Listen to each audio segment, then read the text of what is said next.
Bienvenue sur notre émission à la table du Seigneur. Nous vous saluons tous dans le nom de notre Seigneur Jésus-Christ. Nous rendons grâce à Dieu pour l'amour et la bonté et sa fidélité qui ne cesse de nous montrer. Il nous a gardés, il nous a protégés. Ça fait longtemps qu'on s'est retrouvés, mais aujourd'hui il nous a donné une fois de plus l'opportunité de revenir sur notre émission à la table du Seigneur afin de partager la parole de Dieu. Je suis rempli de joie. Je suis tellement dans la joie parce que je vous retrouve encore une fois de plus. Partout où vous vous retrouvez, que Dieu vous bénisse abondamment. Bien-aimés dans le Seigneur, il est très important de méditer la parole de Dieu et de partager la parole de Dieu. Voilà pourquoi aujourd'hui dans notre émission à la table du Seigneur, où nous partageons la parole de Dieu, où nous étudions la parole de Dieu, nous avons un thème très important que nous allons partager. Il y a une vérité que personne ne peut nier ou que personne ne peut contester. Dans la vie que nous sommes en train de mener sur cette terre, nous sommes appelés à affronter des difficultés. Il y a des moments de joie, il y a aussi des moments de tristesse. Bien-aimés dans le Seigneur, tout ce que nous pouvons posséder, ou tout ce que nous possédons comme argent, comme bien, comme relation, oui, certainement, ça nous aide d'une manière ou d'une autre.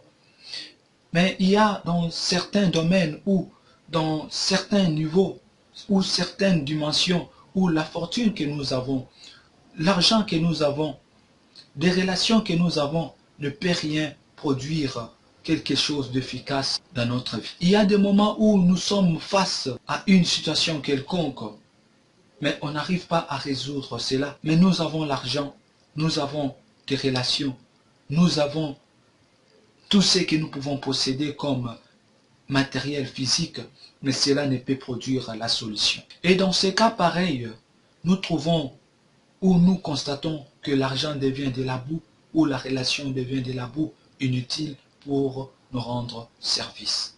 Et lorsque on tombe dans une situation pareille, nous devons recourir à la divinité. Nous devons recourir à la puissance divine. Nous devons recourir à la solution divine. Mais pour accéder à la solution divine, pour adhérer à la solution divine, il faut l'élément que nous appelons la foi. C'est la foi qui nous aide de recevoir le bienfait ou d'entrer dans la pensée de Dieu ou de vivre ce qui est la pensée de Dieu ou la promesse de Dieu pour nous.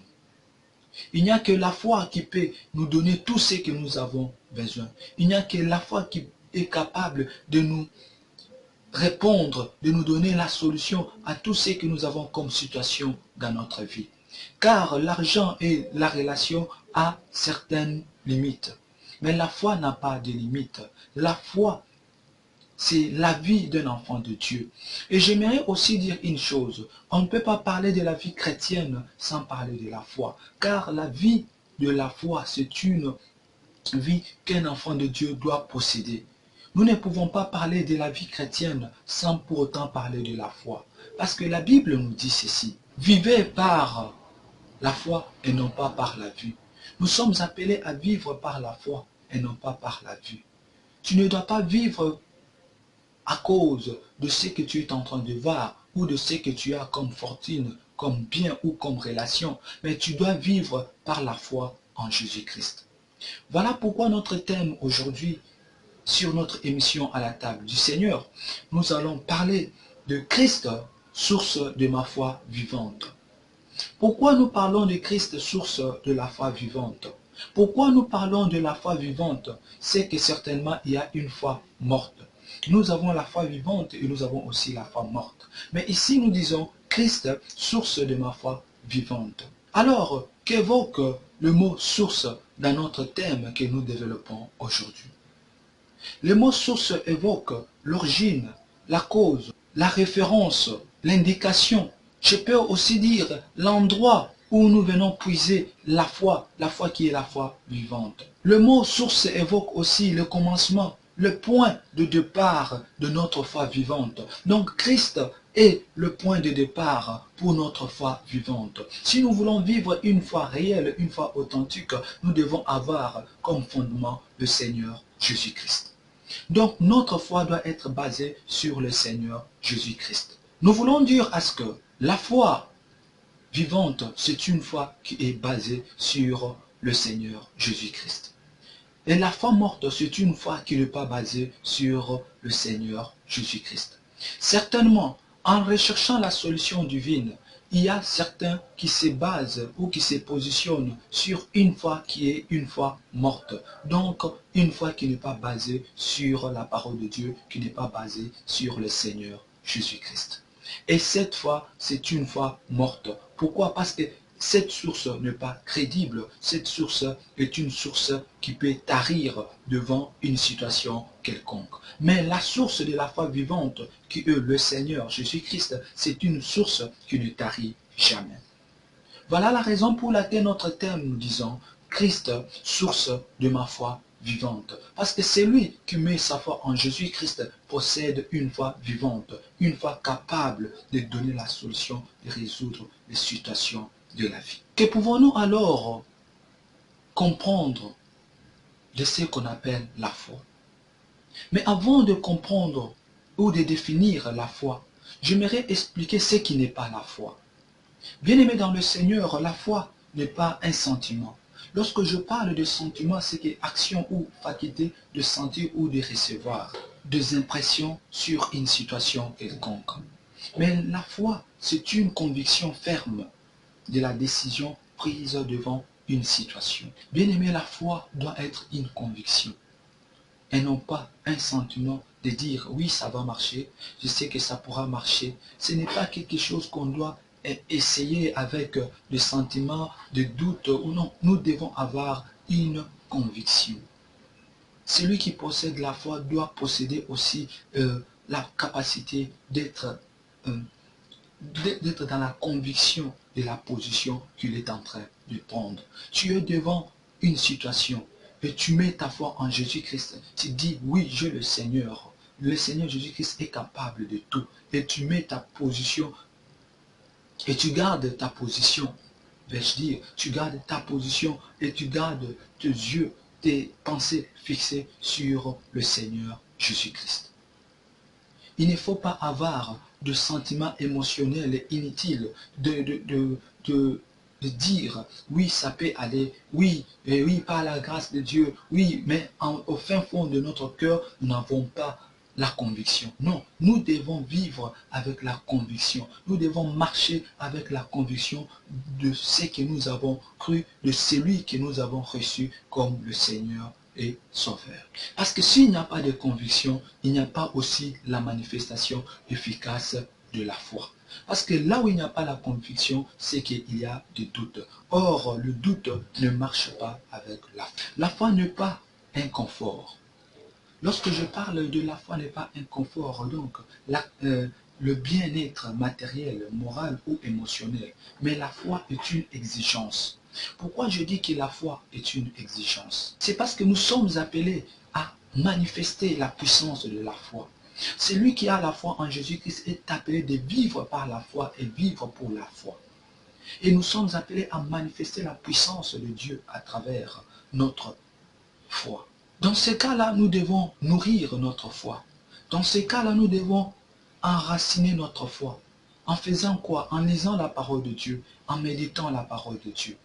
Bien-aimé dans le Seigneur, celui qui se met dans le confort de dire, oui, le Seigneur a déjà parlé que je vais me marier, et tu ne sais pas arranger ta vie, tu ne sais pas vivre comme un homme marié, tu ne sais pas vivre comme une femme qui est dans le foyer, tu ne pourras pas voir cette parole se réaliser. Pourquoi? Parce que tu ne travailles pas sur cette parole, tu ne travailles pas sur cette foi qui t'a été communiquée.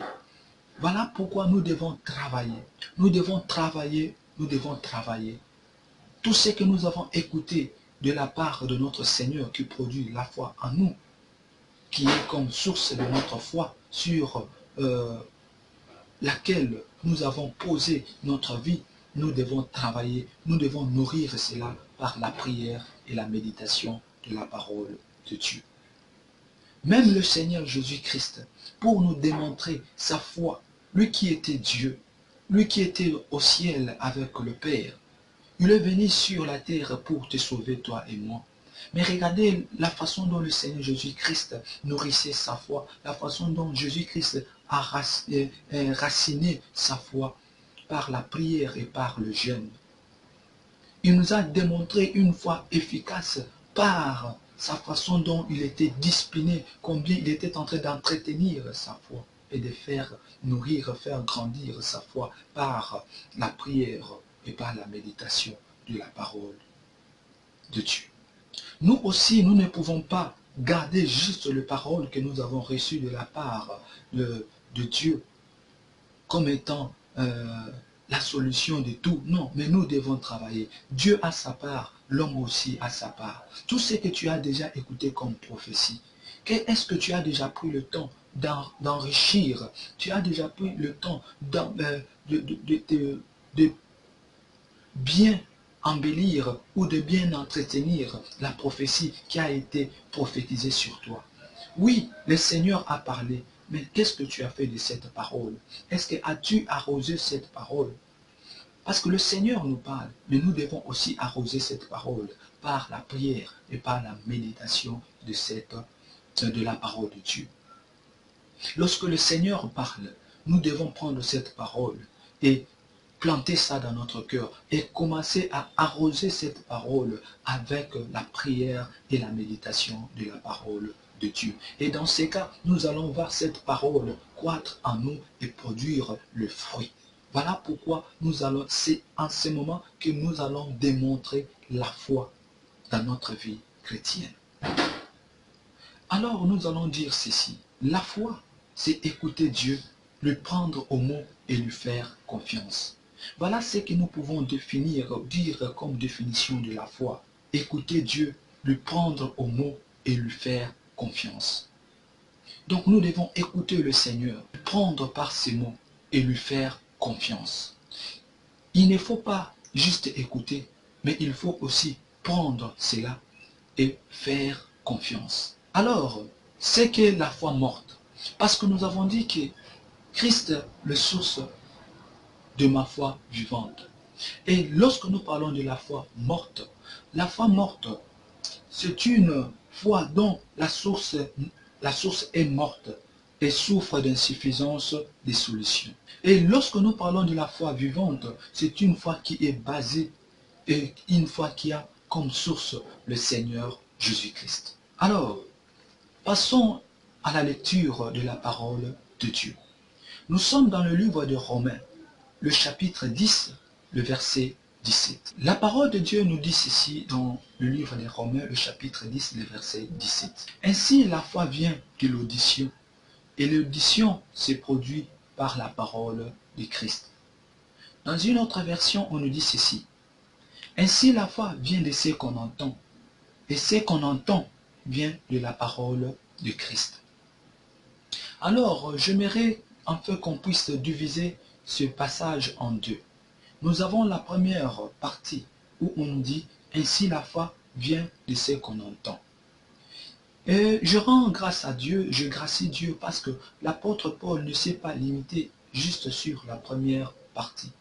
Parce que cette première partie nous dit que « Ainsi la foi vient de ce qu'on entend ». Si l'apôtre Paul s'est limité ou s'arrêtait juste sur cette phrase en disant « Mais bien aimé, la foi vient de ce qu'on entend ». Bien aimé dans le Seigneur, ça allait être triste et ça allait être vraiment une grande pagaille. Toute personne pouvait écouter n'importe qui et produire la foi en lui, mais qui devait être de foi morte, sans solution. Même aujourd'hui, ça se fait, ça se réalise.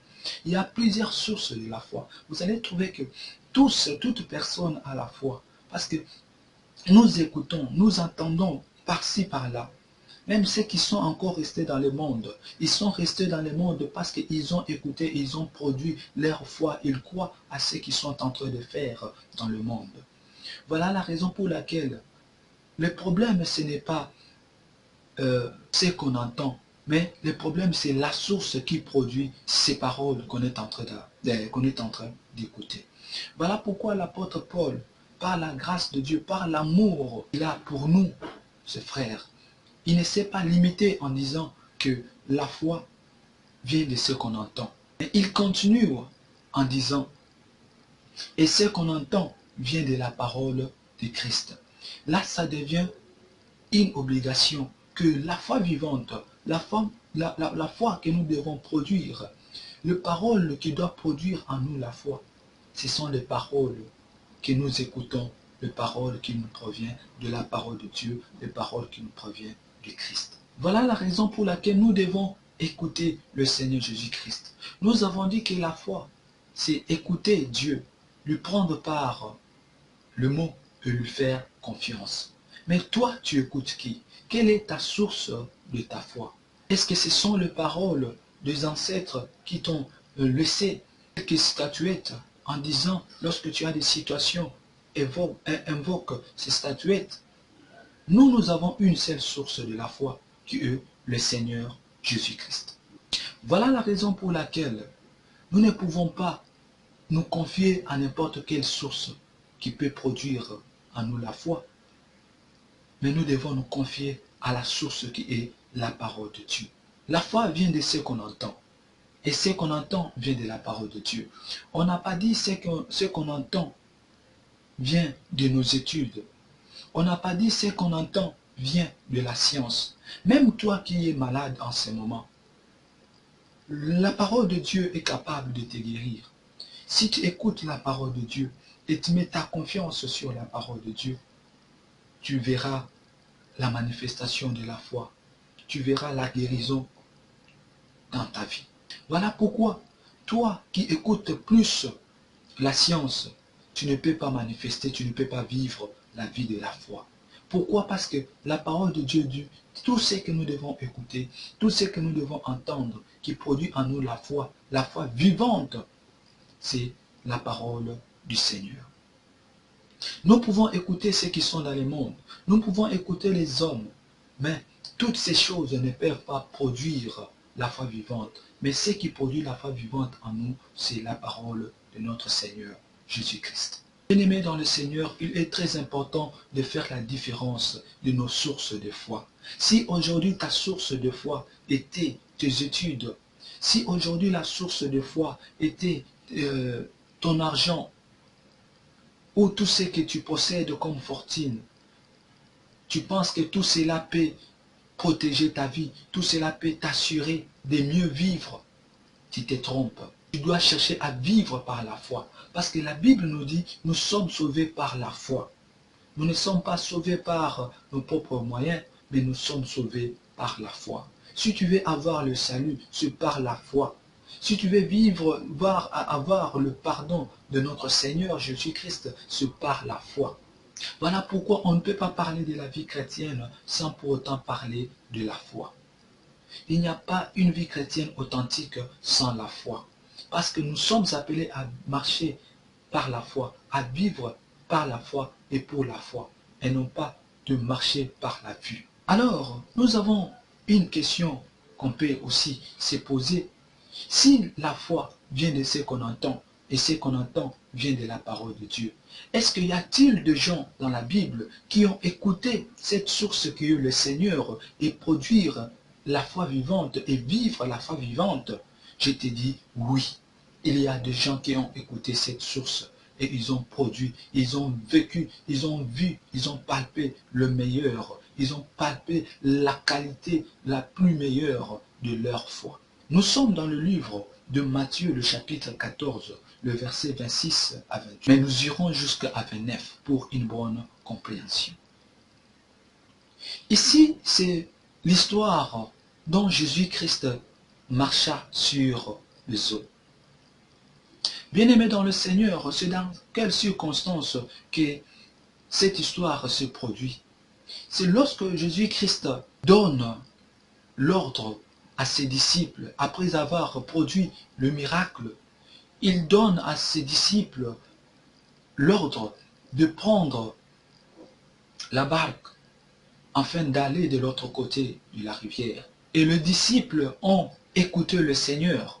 Ils l'ont saisi par ces mots et ils ont pris la barque. Comme nous avons dit dans notre introduction, que la foi c'est écouter le Seigneur Jésus-Christ, lui prendre par ses mots et lui faire confiance. Mais il y a quelque chose qui s'est passé lorsque le Seigneur Jésus-Christ a donné l'ordre aux disciples. Les disciples ont écouté cet ordre. Ils ont aussi pris Jésus-Christ par ses paroles. Ils ont exécuté, ils ont pris la barque. Mais la confiance, ils n'avaient pas la confiance. Vous allez comprendre pourquoi je dis que ces disciples, ils n'avaient pas la confiance d'arriver à l'autre bord. Pourquoi? Parce que lorsqu'ils ont pris la barque, et il y a eu un vent fort qui s'est produit, et la barque était en train d'être secouée, prêt à faire naufrage. Et c'est là ils ont commencé à avoir peur. Or, le Seigneur Jésus-Christ avait dit, prenez la barque et allez de l'autre côté. Il y a certainement des paroles que le Seigneur a déjà prononcées sur notre vie. Il y a certainement des prophéties qui ont été proclamées sur ta vie en disant, tu vas te marier cette année, tu vas avoir du travail cette année. Mais tu trouves que depuis l'année a commencé, tu vois que les choses sont en train de s'empirer. Mais toi, il faut avoir la foi, il faut avoir la confiance et la conviction que ce que le Seigneur a déclaré va certainement se réaliser. Le Seigneur avait déjà dit aux disciples, allez de l'autre côté de la rivière. L'ordre était déjà donné que le disciple devait aller de l'autre côté de la rivière. L'ordre a été déjà donné dans le ciel que toi tu dois te marier. L'ordre a été déjà donné dans le ciel que toi tu dois avoir des enfants. Peu importe les situations que tu traverses, peu importe la réalité que tu es en train de vivre, mais je te dis, la vérité, c'est ce que le Seigneur a déjà déclaré sur toi.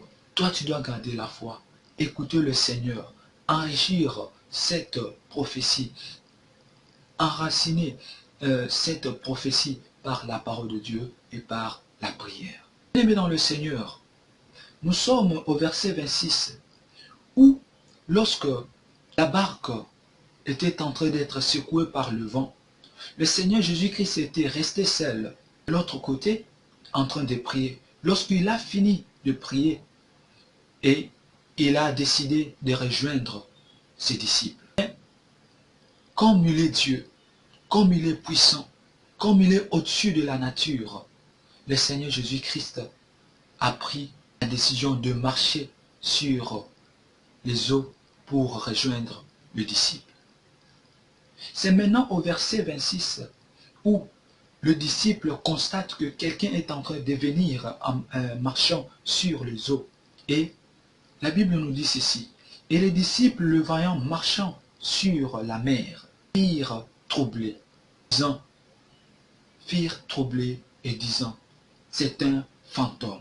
Bien-aimés dans le Seigneur, dans la barque où il y avait les 12 disciples, il n'y avait pas que les 12 disciples, il y avait aussi d'autres personnes à l'intérieur de la barque. Bien-aimés dans le Seigneur, dans le monde où nous vivons ici, on n'est pas le seul chrétien, mais nous vivons tout autour de nous, il y a aussi des disciples du monde des ténèbres.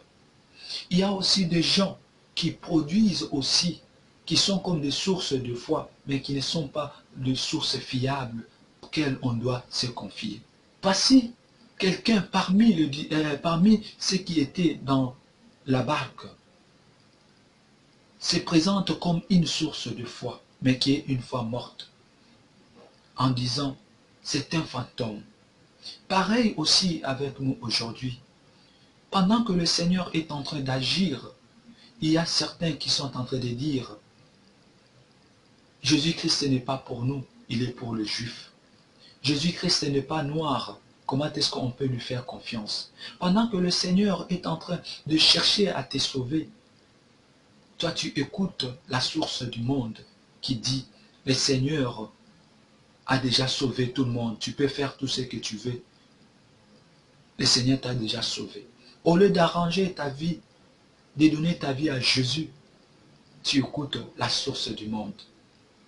Voilà, cette personne s'est présenté comme étant une source et qui a produit une foi morte au milieu de la barque. Pendant que le Seigneur Jésus-Christ veut manifester sa bonté dans ta vie, toi, tu écoutes le monde qui dit, on vit qu'une seule fois. Fais tout ce que tu veux, parce que tu n'as qu'à vivre une seule fois. Oui, c'est bien.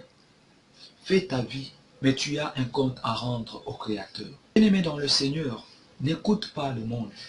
Il ne faut pas avoir comme source de foi le monde. Quelqu'un dit dans la barque, c'est un fantôme. Et par cette parole, cela a produit de frayeur, même au-dedans des disciples. Bien-aimés dans le Seigneur, nous les enfants de Dieu, nous devons faire attention de là où nous vivons.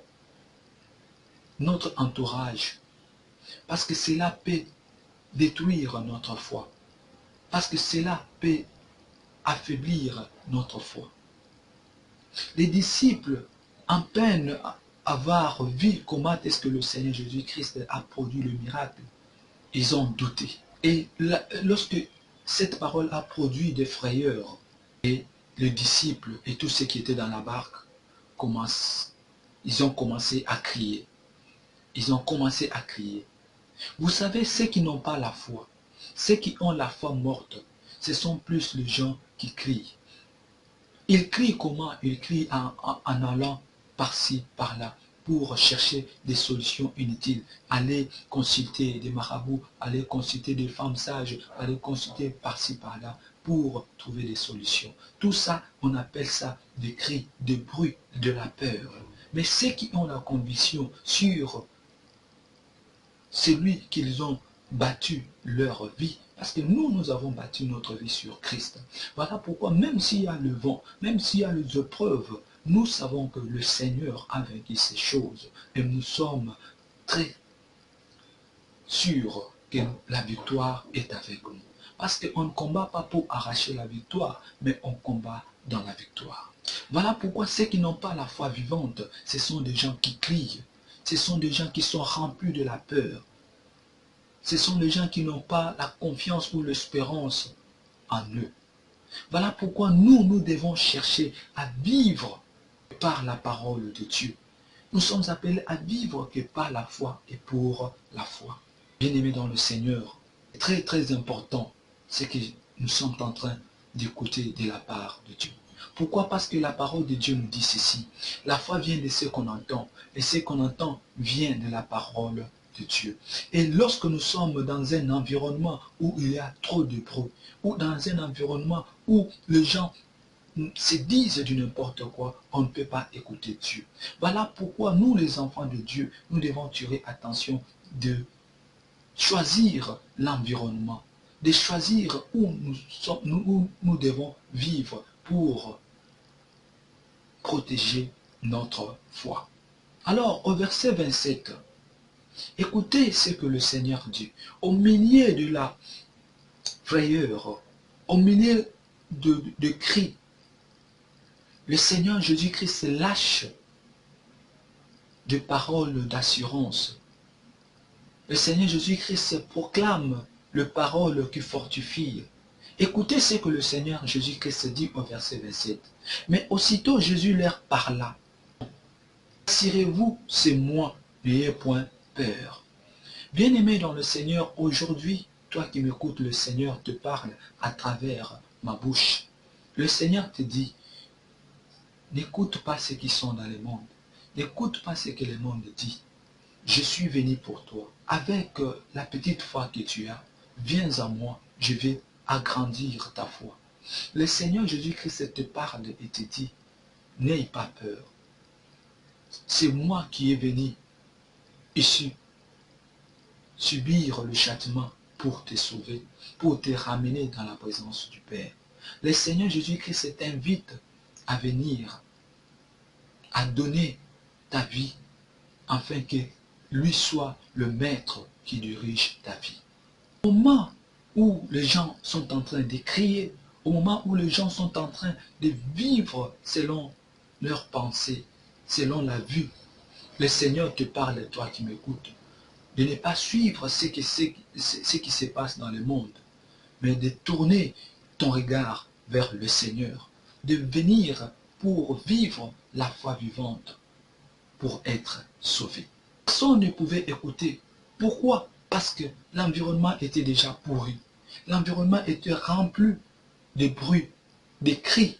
Le monde est rempli de bruit pour écouter le Seigneur. Voilà pourquoi même il y a aujourd'hui des églises. C'est pour abandonner d'abord le monde, venir écouter dans un endroit calme le Seigneur Jésus-Christ. Voilà pourquoi même le Seigneur nous appelle à méditer sa parole dans des endroits calmes, dans la chambre, un endroit où où nous pouvons mieux vivre l'intimité, notre intimité avec le Seigneur.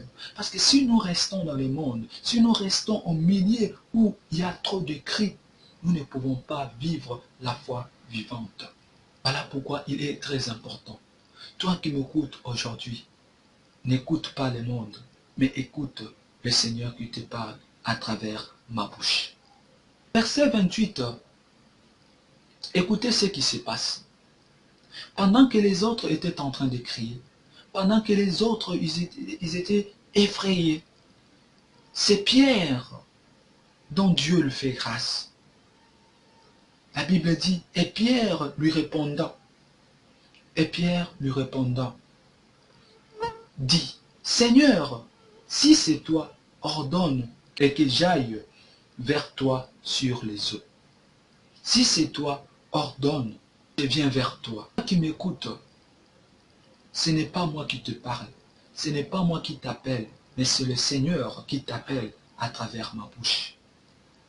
Tu peux prendre la décision maintenant de dire, Seigneur, si c'est toi qui me parles à travers la bouche de mon frère que j'écoute en ce moment, montre-toi, viens à moi, entre dans mon cœur, afin que je puisse vivre pour toi et que je puisse vivre en toi. Le Seigneur désire te faire du bien.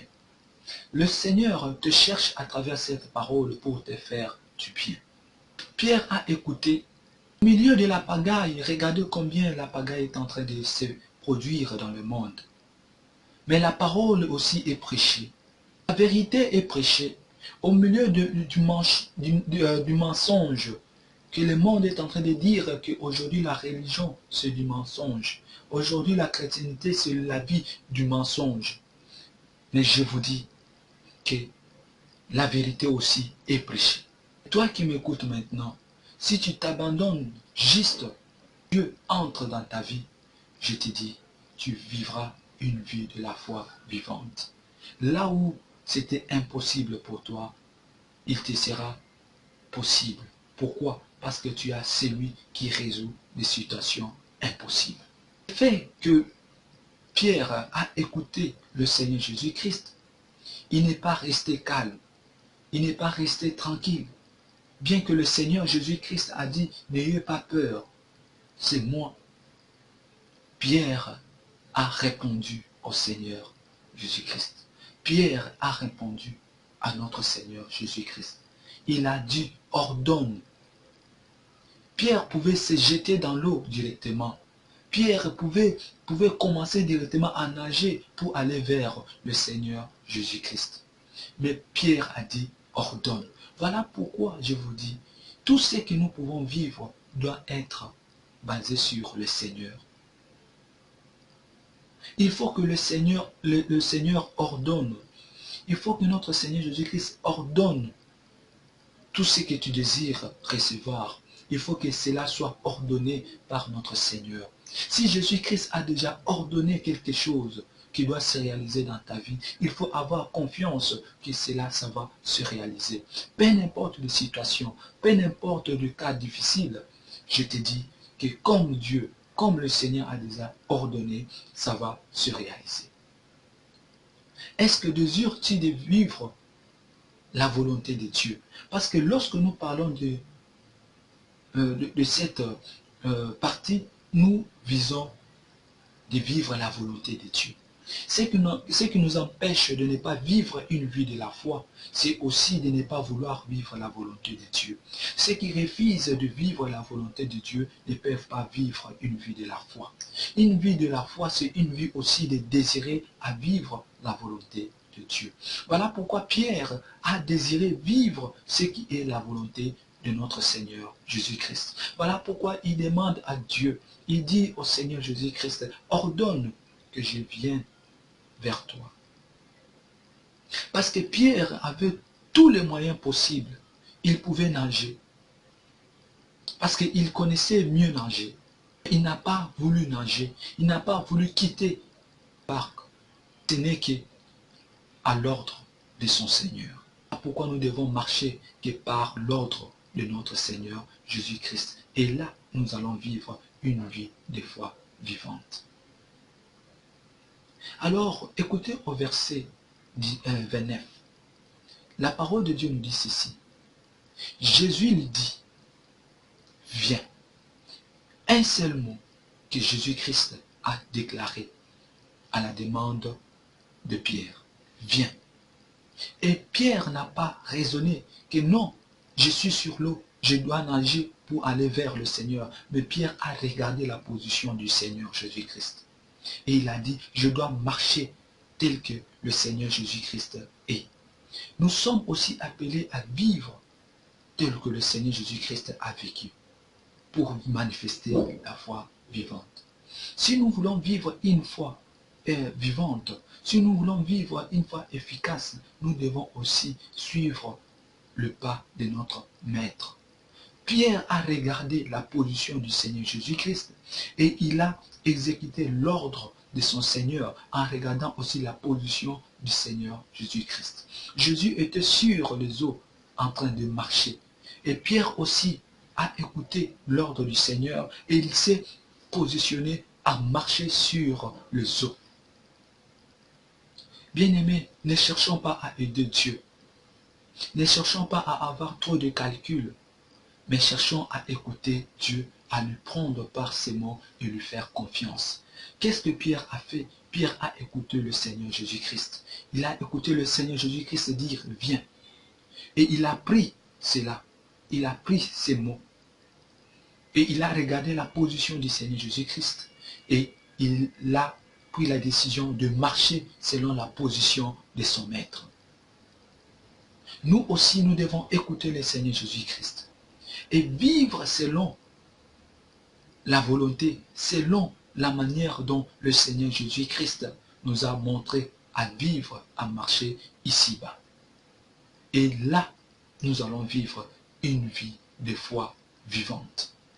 Aimé dans le Seigneur, juste saisir un mot de Dieu et le mettre en pratique avec toute confiance, cela peut changer toute notre vie. Le fait juste d'écouter la parole de Dieu, aujourd'hui tel que tu es en train de m'écouter, et de prendre la décision de dire, je crois en Jésus-Christ. Je vais suivre maintenant Jésus-Christ, vivre comme Jésus-Christ, refléter la lumière du Seigneur Jésus-Christ. Cela changera totalement ta vie. Tu verras le monde d'une autre façon.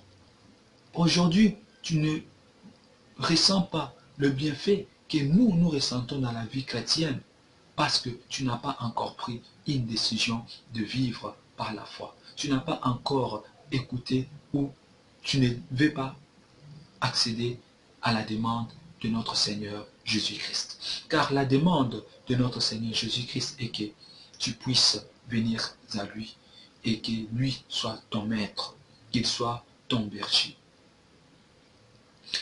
Bien-aimés dans le Seigneur, voilà ce que le Seigneur Jésus-Christ nous a réservé aujourd'hui sur notre émission à la table du Seigneur.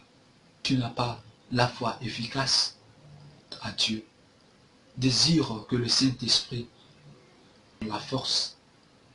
Il faut avoir une vie de prière et une vie aussi de la méditation de la parole de Dieu.